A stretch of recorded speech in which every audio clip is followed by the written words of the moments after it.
दोस्तों नमस्कार। आज की इस वीडियो में हम बात करने वाले हैं विवाह रेखा के बारे में कि विवाह रेखा अगर आपके हाथ में एक से ज़्यादा है या कौन सी आपकी विवाह रेखा है, इस बारे में आज हम चिंतन करने वाले हैं। और 3 विवाह रेखा अगर आपके हाथ में है तो उसका क्या अर्थ आप निकालेंगे, क्योंकि बहुत ज़्यादा उसमें विरोधाभास देखने को मिलता है।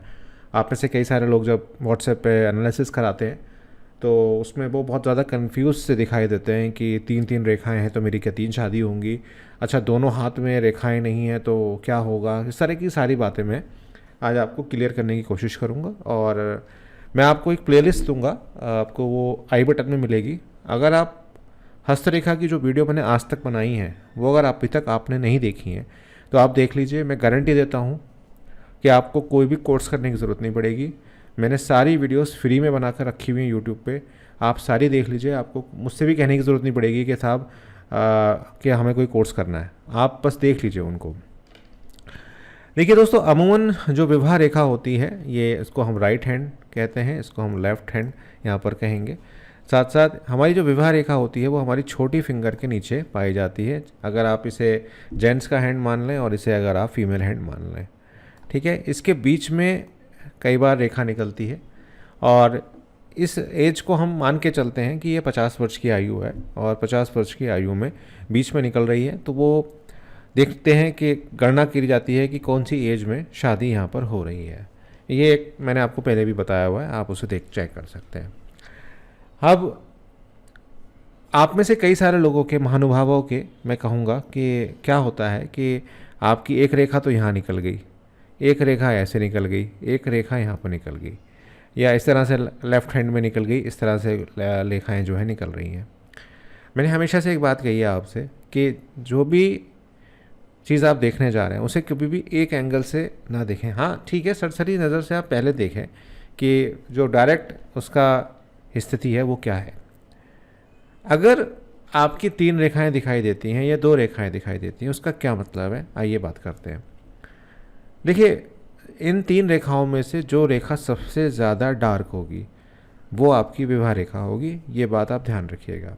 मतलब मैं रिपीट कर देता हूँ कि जो रेखा सबसे ज़्यादा डार्क होगी वो आपकी विवाह रेखा होगी।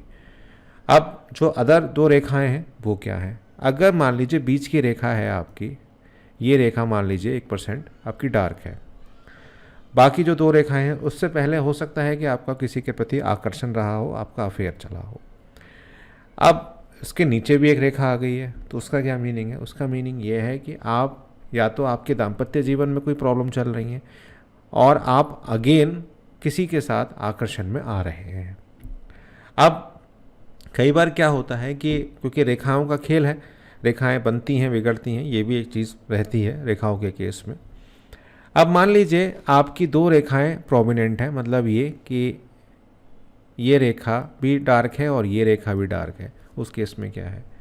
उस केस में हम कह सकते हैं कि आपकी 2 शादियों का योग बन जाएगा।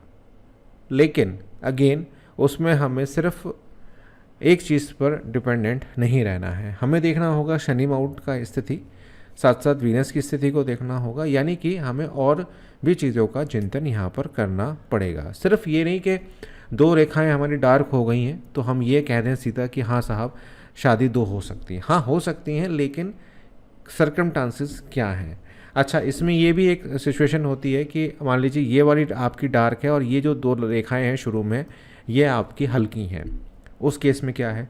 और आपका जब पहला डाइवोर्स हुआ, अब डाइवोर्स आपका क्यों हुआ? क्या आपकी पहली रेखा के ऊपर कोई फोक बन रहा था या कुछ उसमें कट लग रहा था? क्या उसमें प्रॉब्लम्स थे? ठीक है, ये एक आपको देखना पड़ेगा। सिर्फ अगेन मैं आपसे कह रहा हूँ कि सिर्फ एक चीज़ पे आप नहीं कह सकते कि सब 2 लाइनें हैं तो साहब हो जाएगी। ठीक है, और मैंने तो ऐसा तो देखा है कि अर्ली स्टेज में लाइन्स आ जाती हैं। मान लीजिए 15-16 साल की उम्र में 2 लाइनें बड़ी प्रोमिनेंट सी दिख रही हैं, दोनों डार्क दिख रही हैं, लेकिन शादी उनकी एक ही हो रही है। क्यों हो रही है? क्योंकि जैसे जैसे एज बढ़ रही है, समझ आ रही है चीज़ों का, रिश्तों का समझ में आ रहा है, तो आदमी अपने आप को खुद ही बैलेंस कर रहा है। आपकी अपनी इच्छा शक्ति भी इसमें एक बहुत बड़ा रोल जो है वो लेकर आती है। तो यहाँ पर हम बात कर रहे हैं कि अगर मान लीजिए जो 2 रेखाएं आपकी हैं तो आपका अगर पहला रेखा पर कोई फोक आ रहा है या कुछ अलग सा निशान पड़ रहा है या तिल बन रहा है या कुछ भी बन रहा है, उस केस में हो सकता है कि आपको प्रॉब्लम आई हो, इस वजह से आपका सेकंड चांस बन रहा है। अच्छा, आपकी दो रेखाएं थी, मान लीजिए ये दोनों रेखाएं आपकी काफ़ी प्रोमिनेंट थी, ये पूरी की पूरी दोनों प्रोमिनेंट थी। आपकी जब पहली शादी हुई उसके बाद जो सेकंड वाली जो रेखा थी वो अपने आप हल्की पड़ने लग गई, क्योंकि आपकी जो बॉन्डिंग हुई वो बहुत अच्छी हो गई। ये एक यहाँ पर केस होता है। अगर मान लीजिए दोनों ही रेखाएं प्रोमिनेंट केसेस में हैं तो हाँ, थोड़ा चांसेस कहते हैं कि बन सकते हैं, दो चांसेस। या फिर ये होता है उसमें कि आपका शादी अरेंज हुआ है और आपका आकर्षण किसी के प्रति अभी भी बना हुआ है और वो बॉन्डिंग है, लेकिन उसमें हमें फिर शुक्र पर्वत को भी देखना पड़ेगा कि शुक्र पर्वत जो कि आपका आनंद का पर्वत है, आपकी सेक्स लाइफ को यहाँ पर डिपेंड करता है। आपके चंद्रमा को देखना पड़ेगा कि आपका मन का क्या स्थिति चल रही है, शनि की स्थिति को देखना पड़ेगा, और भी बहुत सारी चीज़ें उसमें देखने को पड़ेंगी। अगर मान लीजिए 3 प्रोमिनेंट लाइन आपकी दिखाई देती हैं, ठीक है, तो ये क्या दिखाता है? ये दिखाता है कि आपका जो माइंड है वो टिक कर एक स्त्री या पुरुष पर नहीं है। आपकी हो सकता है कि आप में से कई सारे ऐसे व्यूअर होंगे जिनकी एक शादी हुई होगी, लेकिन उनके जो आकर्षण होगा वो 2 जगह चल रहा होगा। ध्यान रखिएगा, अगर 3 आपके हाथ में रेखाएं हैं और तीनों डार्क हैं, मैं अगेन बोल रहा हूँ डार्क हैं, तो ये मान के चलिए कि ऐसा व्यक्ति अंतर्द्वंद में रहता है और सेक्सोहॉलिक हम कह सकते हैं उसको, थोड़ा सा हो जाता है वो। दूसरा, उसकी जो प्रोफेशनल लाइफ होती है वो बहुत डिस्टर्ब होती है, क्योंकि व्यक्ति अपने आकर्षणों में ही घूमता रहता है, अपने लव अफेयर्स में ही घूमता रहता है। तो ऐसा थोड़ा सा कम ही देखने को मिलता है वैसे तो, लेकिन होते हैं बहुत से लोग, ऐसा है। अब इसमें रेमेडीज़ आप क्या कर सकते हैं? आपकी हाथ में 3 रेखाएं हैं और आप अपने करंट जो भी आपके जीवन साथी हैं उनसे आप खुश हैं, तो उसमें आप चंद्रमा के उपाय कर सकते हैं, मन को अपने कंट्रोल कर सकते हैं। चंद्रमा अगर आपका कमज़ोर है तो आपको वहाँ पर, क्योंकि मन का कारक है चंद्रमा, और मन अगर चंचल होगा तब ऐसी चीज़ें ज़्यादा आएंगी।